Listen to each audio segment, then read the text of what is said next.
Linda, coming to an end of another year and another decade. Yes, absolutely. It's been a very fascinating decade.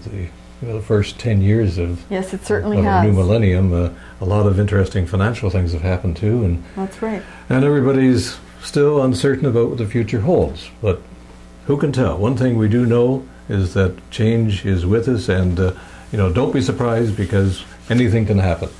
But be prepared, and that's something we mentioned in our newsletter we set out for the holiday season. That's being prepared. That's very important.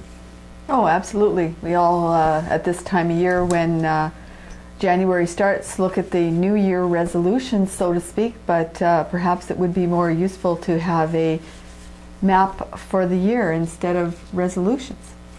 And there you have it, 365 days.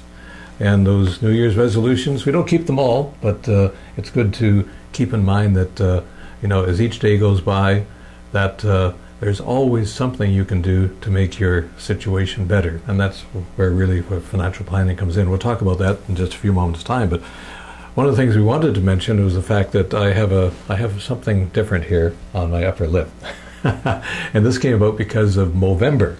Yes, I encouraged John to participate in the Movember mustache growing contest in order to support men and raise money for the prostate cancer. Something that a lot of people don't realize, there's more men affected by prostate cancer than there are women by breast cancer. You can find out more, I think it's www.prostatecancer.ca on the internet, where there's, of course, always lots of information. And speaking of information and things in the news, we've heard a lot about debt lately, and it seems like even our finance minister and the Bank of Canada director have come out saying that Canadians indeed do have too much debt. Why is that? Well, I mean, most people find plastic really easy to use and don't really analyze the interest costs that it is affecting and taken away from a person's cash flow and net worth in the bigger picture of life. And what was on sale after you rack up the interest rate on it certainly isn't on sale anymore, and in fact sometimes you wouldn't have bought it in the first place. Some people say that we don't have enough financial education, that it doesn't happen in schools, that people don't really know how to handle money, and really what we need are financial coaches. Right. Or financial planners. That's true. So if anyone wants to have any guidance in that area and feels that they are weak, certainly we're always here.